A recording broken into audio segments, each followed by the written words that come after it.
नमस्कार दोस्तों। नरेंद्र मोदी नहीं, विश्व गुरु का डंका पूरी दुनिया में बज रहा है और विश्व गुरु के लोग पूरे देश में महिलाओं को बड़ा सम्मान दे रहे हैं। विश्व गुरु के बी टीम वही काम कर रही है जो विश्व गुरु करते रहे हैं और देश के लोग तमाशा देख रहे हैं, ताली बजा रहे हैं। क्यों? क्योंकि उनके पास इसके अलावा और कोई ऑप्शन नहीं रह गया है, अधिकार नहीं रह गया है। जी, ये हो रहा है भारत के भीतर।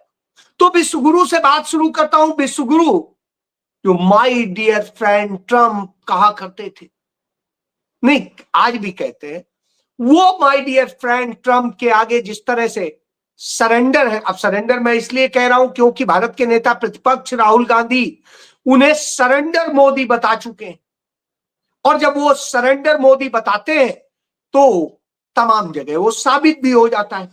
तो मौजूदा दौर में जब हम बात कर रहे हैं तो अमेरिका ने यानी माय डियर फ्रेंड ट्रंप ने भारत को अपनी प्रायोरिटी वॉच लिस्ट में डाल दिया है।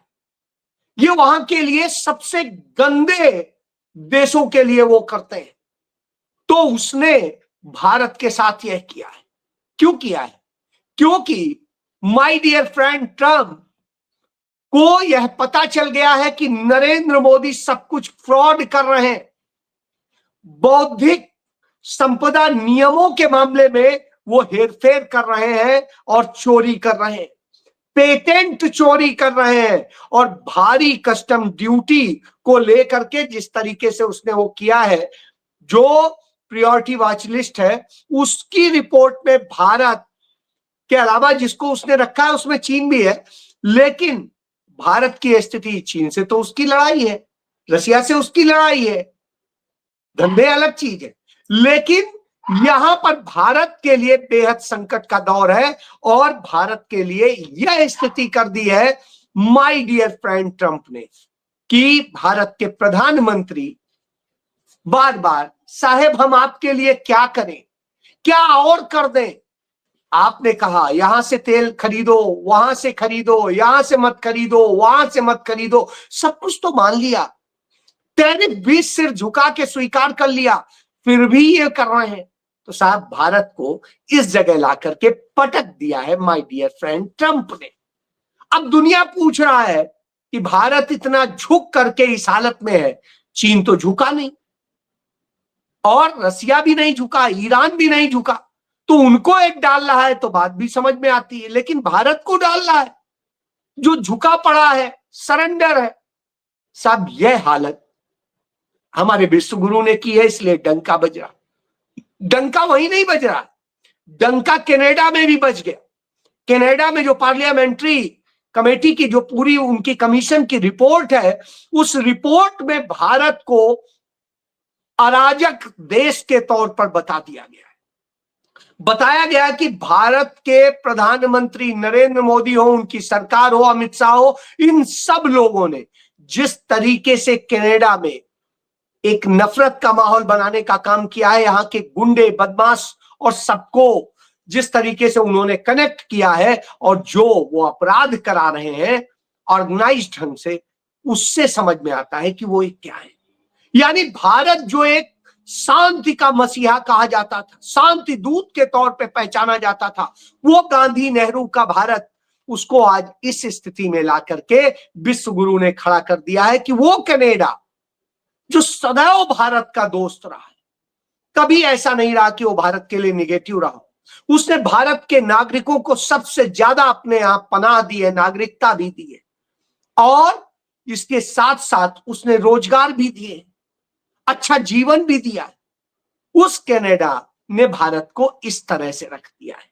क्यों? क्योंकि हमारे विश्व गुरु की यह कृपा है और विश्व गुरु की कृपा का ही नतीजा यह है कि आज डंका जब बज रहा है तो गुजरात की एक यूनिवर्सिटी, वडोदरा की जो सरकारी यूनिवर्सिटी है, सावजी महाराज यूनिवर्सिटी, तो उस यूनिवर्सिटी में एक कोर्स शुरू किया गया है और उस नए कोर्स का नाम है अब मोदी तत्व और आरएसएस का इतिहास।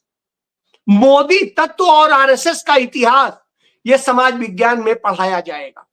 जी हाँ, सोशल साइंसेज विभाग में यह अब एक विषय पढ़ाया जाएगा और इस विषय को मंजूरी दी गई है। अब आप समझ लीजिए, मोदी तत्व, आरएसएस का इतिहास। जी, इस तरह से करके जब यह किया गया हो कि इस तरह की हालत में आ गया हो देश, तो विश्व गुरु के ऊपर तो भाई कोर्स बनना ही चाहिए। लेकिन यह कोर्स इस देश के नागरिकों को क्या सिखाएगा, क्या बताएगा? क्या वो सच्चाइयां बताएगा जो सच्चाई पूरी दुनिया में आज मौजूद है कि भारत कैसे एक सरेंडर भारत बन गया उस नरेंद्र मोदी के तत्व के कारण, उस आरएसएस तत्व के कारण और उसकी नीतियों के कारण? नहीं बताएगा।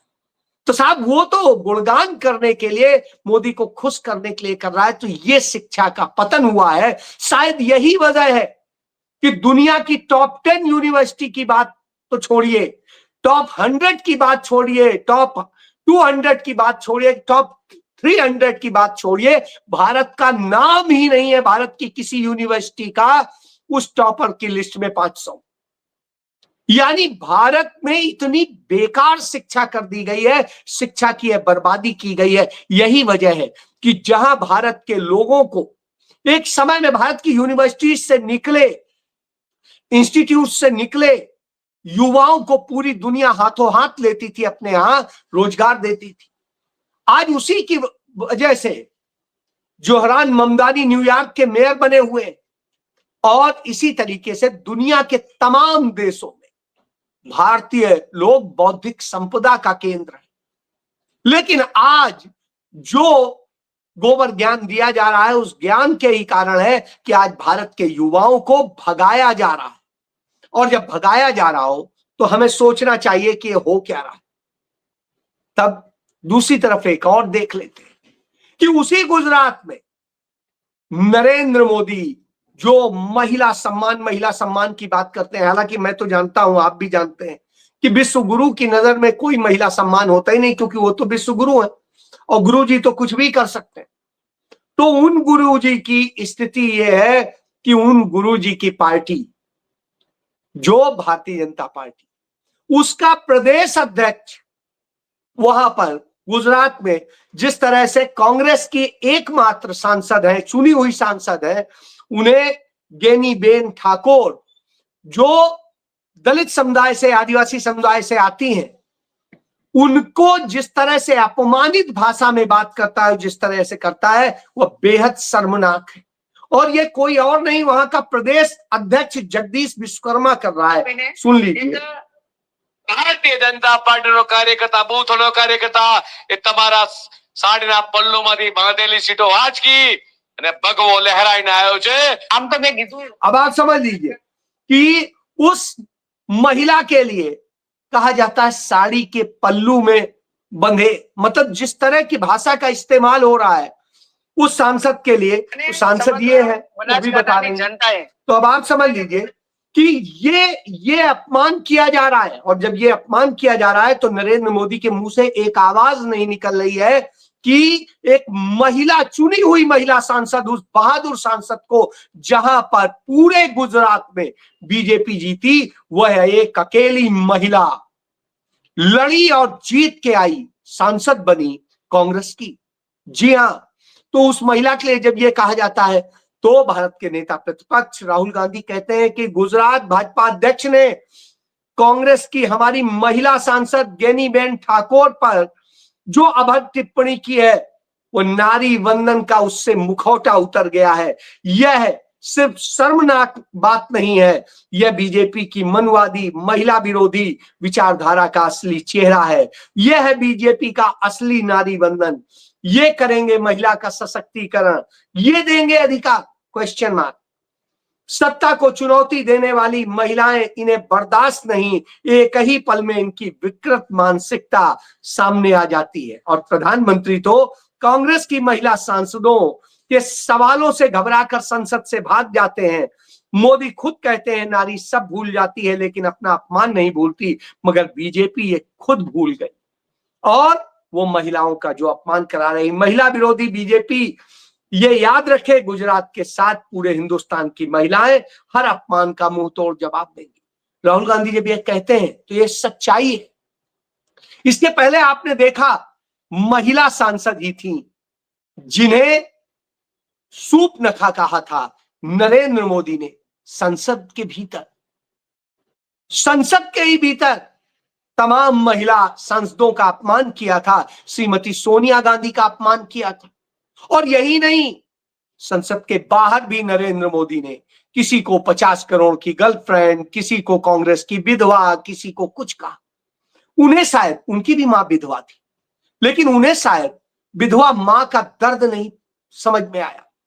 क्यों नहीं आया? क्योंकि उन्होंने कभी मां से प्यार नहीं किया, उनको चुनावी तौर से इस्तेमाल किया। और जब ऐसा करते हैं, इस्तेमाल करते हैं मां का, तो आप कैसे उस गरिमा को समझ सकते हैं, महिला की गरिमा को समझ सकते हैं? और सोनिया गांधी तो वो विधवा थी जो देश के लिए शहीद हो गए, उस प्रधानमंत्री राजीव गांधी की विधवा। उन्हें तो सलाम बनता था, लेकिन नरेंद्र मोदी ने इतने गंदी भाषा का इस्तेमाल किया। तो इसके पहले उन्होंने महिलाओं का ही अपमान करने वाली की बहुत ज्यादा 8-10 बच्चे पैदा करने वाली। तो अब आप सोचिए, महिलाएं तो बच्चे पैदा करती हैं, उनके लिए किस तरह की बात कही थी। खुद नहीं गिनाया कि हम कितने भाई बहन हैं और टोटल जोड़ के हम कितने हो गए, 4 भाई और उसके बाद में 3 बहनें जोड़ लो। तो पूछो, तुम्हारी मां से ऐसी कोई बात कह देता तब कैसा लगता? किसी ने, इन्हीं के व्यक्ति ने एक मंच पर घुसकर बिहार में कुछ कह दिया था इनके बारे में, तो साहब मेरी मां का अपमान कर दिया, सिर पे उठा लिया था। लेकिन दूसरों का अपमान करते और करवाते हैं और फिर कहते हैं हम तो महिला नारी वंदन। तो इस फ्रॉड को लेकर के राहुल गांधी और कांग्रेस बिल्कुल उठा देती है। यह भी देखने को मिला कि नरेंद्र मोदी कैसे झूठ बोलते हैं और सब करते हैं। इन्होंने नल जल योजना के नाम पे हजारों करोड़ रुपया इस देश का फूंक डाला, लेकिन वही नारी, एक विकलांग नारी, किस तरह से पानी ले जाती है अपने घर में इसको। और वो भाजपा शासित राज्य की घटना है, देखिए आप। जल जीवन मिशन के तहत घर घर पाइप से पानी पहुंचाने की वजह से हमारी माताओं बहनों का जीवन आसान हो चुका। अब आप देखिए, सिर पर रख के किस तरह से बाल्टी वो लेके जा रही है। जो महिला चल नहीं सकती है, वैसे घुटनों के बल पे चल रही है। कल्पना करिए, यह नरेंद्र मोदी ने किया है। तो जब यह किया हो तो कैसे समझेंगे? वो कैसे समझेंगे कि श्रीमती इंदिरा गांधी भी विधवा थी, 2 बच्चों की मां थी, और उन्होंने उन बच्चों को कैसे पाला और इस देश के लिए समर्पित कर दिया। खुद समर्पित हो गई, अपना सब कुछ इस देश को दे दिया और देश का सम्मान बचाया था। उन्होंने सिर नीचा नहीं किया था, सरेंडर नहीं किया था। वैश्विक दबाव थे, उन्होंने भारत को परमाणु संपन्न बनाया, भारत को इतना सशक्त बनाया कि दुनिया कांपने लगी थी। और खुद नरेंद्र मोदी का पितृ संगठन कांपता था, माफी यहां लिखता था, इनके गुरु माफी लिखा करते थे। तो अब आप सोच लीजिए, जो माफिया लिख रहे थे जेल से, वो नरेंद्र मोदी क्या जानेंगे महिला का सम्मान? स्वाभाविक सी बात। उधर दूसरी तरफ हमें देखने को मिलता है कि राजनीति बदलने आए हैं, नई राजनीति करने आए हैं, यह कह के आम आदमी पार्टी सत्ता में आई थी। और सत्ता में आने के बाद में उसने उससे भी बुरा कर्म किया, कुकर्म किया। और स्थिति ये है कि पहले तो डॉक्टर मनमोहन सिंह जैसी एक अच्छी सरकार को बदनाम करके आए, जो जनता की सरकार थी, जो गरीबों की सरकार थी, किसानों की सरकार थी, जो दलितों, पिछड़ों, आदिवासियों, अल्पसंख्यकों की सरकार थी, जो इस देश के गरीब वर्ग की सरकार थी। उस सरकार को बदनाम करके आए जो बेटियों और युवाओं की सरकार थी। और उसके बाद में जो बरगला करके उन्होंने खेल खेला, उस खेल का नतीजा ये हुआ, सरकार बदल गई, ये सत्ता में आ गए। सत्ता में आने के बाद इन्होंने वही किया जो नरेंद्र मोदी करते हैं। नरेंद्र मोदी केंद्र में ईडी, सीबीआई, इनकम टैक्स सबका इस्तेमाल करते हैं अपने विरोधियों के खिलाफ तमाम तरह से परेशान कराते हैं, उसी तरीके से आम आदमी पार्टी ने भी किया है। जो भी इनका विरोध करता है, दिल्ली में तो पुलिस और ये इनके अंडर में नहीं थी, लेकिन जैसे ही पंजाब में आई तो एफआईआर दर्ज करना, परेशान कराना, ये सारे काम करते रहे। कांग्रेस के 16 पूर्व मंत्रियों, मुख्यमंत्री और विधायकों के खिलाफ इन्होंने फर्जी मुकदमे दर्ज कराए, किसी को जेल भेजा, किसी को यातनाएं दी, किसी के ऊपर एक दिन छूटने वाले होते थे उसी समय दूसरा केस रजिस्टर कर देते थे, और इस तरह से करके परेशान किया। और इसके बाद में इन्होंने तमाम उन लोगों के जो आवाज बनते हैं, पत्रकारों के खिलाफ और दूसरे लोगों के खिलाफ, यही किया। पंजाब केसरी में बुलडोजर चलवा दिया। अजीत अखबार के मालिक, जो एक सबसे शानदार, सबसे ईमानदार पत्रकार माने जाते हैं पूरे पंजाब में, वो हमदर्द के यहां जिस तरीके से किया, उनको परेशान कराया, गिरफ्तारी कराने का करा दिया, और इसी तरीके से उन्होंने सबको परेशान किया। अब जो इनकी पार्टी के समर्पित थे, जिन्हें ये अपनी रीढ़ बताते थे, जो इनके चाणक्य हुआ करते थे, संदीप पाठक साहब, उनके लिए आप देखिए इन्होंने किस तरीके से, जैसे ही उन्होंने आम आदमी पार्टी छोड़ी, निश्चित रूप से उन्होंने गलत किया, मैं उन्हें जस्टिफाई नहीं करता, लेकिन उनके खिलाफ एक महिला से एक और तरह से केस रजिस्टर करा दिया पंजाब में, और फिर अचानक पुलिस भेज दी दिल्ली में उनके घर पर उन्हें गिरफ्तार करने के लिए। ये तो अच्छा हो वो पीछे के रास्ते से भाग गए, क्योंकि आम आदमी पार्टी के हैं, संगी हो चुके हैं, तो डरपोक है, भागना ही जानते हैं, तो भाग लिए। उसका वीडियो वायरल भी हो गया है कि कैसे वो भाग लिए, तो वो संदीप पाठक भाग लेते हैं। बहरहाल, इसके अलावा इन्होंने जो पंजाब प्रदूषण नियंत्रण बोर्ड है, उसके जरिए पद्मश्री है इनके एक सांसद, इन्होंने वो कराया था पद्मश्री दिलवाने का काम, तो उनको पद्मश्री राजेंद्र गुप्ता, तो साहब उनके यहां जैसे वो भी छोड़ते हैं इनकी पार्टी, भाजपा में जाते हैं, उन्होंने भी गलत किया, लेकिन जैसे ये करते हैं तो उनकी बहू की फैक्ट्री पर छापा पड़वाते हैं प्रदूषण नियंत्रण बोर्ड का, और इस तरह से परेशान करते हैं जैसे लगता है कि यही ईडी वाले आ गए। तो अब आप समझिए ये चरित्र है। आप मुझे एक घटना का बताइए कि जब कांग्रेस किसी ने छोड़ी हो और कांग्रेस ने उसके खिलाफ फर्जी एफआईआर दर्ज कराई हो, किसी ने कांग्रेस छोड़ी हो तो उसके यहां छापा कांग्रेस ने डलवाया हो, एक घटना बता दीजिए, एक घटना बता दीजिए कि किस विपक्ष के नेता को कांग्रेस पार्टी ने गिरफ्तार करके जेल में डाला हो, चाहे मुलायम सिंह यादव हो, चाहे लालू यादव हो, चाहे और कोई हो। आपातकाल की बात छोड़िए, क्योंकि आपातकाल की स्थितियां दूसरी थी, देश बचाना था, देश पे जिस तरह से सीआईए ने साजिश रची थी, और उस साजिश में जाने अनजाने ये लोग साथी बने हुए, लेकिन फिर भी किसी पर फर्जी केस नहीं रजिस्टर किया गया, निरोधात्मक कानूनों के तहत गिरफ्तार किया गया। लेकिन यहां तो फर्जी एफआईआर, फर्जी आरोप, फर्जी सब काम हो रहे हैं। एक केस नहीं है इस देश के भीतर कि कांग्रेस ने किसी को इस तरह से किया। तभी तो राहुल गांधी कहते हैं लोकतंत्र की राजनीति में विपक्ष और आलोचना की आवाज को दबाया नहीं जाता है, उसको आगे बढ़ाया जाता है। राहुल गांधी लड़ते हैं, अंडमान निकोबार जाते हैं, वहां के उन लोगों के लिए लड़ते हैं जिनकी कोई आवाज नहीं बन रहा है, वो लद्दाख के लोगों के लिए लड़ते हैं जिनकी कोई आवाज नहीं बन रहा, और एक आवाज बनने की कोशिश की थी जो खुद नरेंद्र मोदी के बहुत बड़े सपोर्टर थे, तो सोनम वांगचुक, तो उनको जेल में डाल दिया गया, बेचारे शांत हो गए।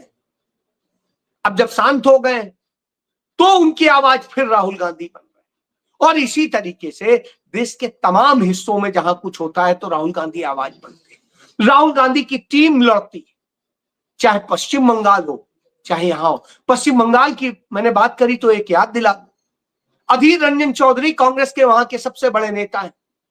अभी चुनाव था, कांग्रेस के पास इतना पैसा नहीं है, बाकी सबके पास, तो ऐसी स्थिति में अधीर रंजन चौधरी ने अपनी पत्नी के की जो जमीन थी एक बड़ी, वो बेच करके और उससे कई सारे प्रत्याशियों की आर्थिक मदद की चुनाव लड़ने की।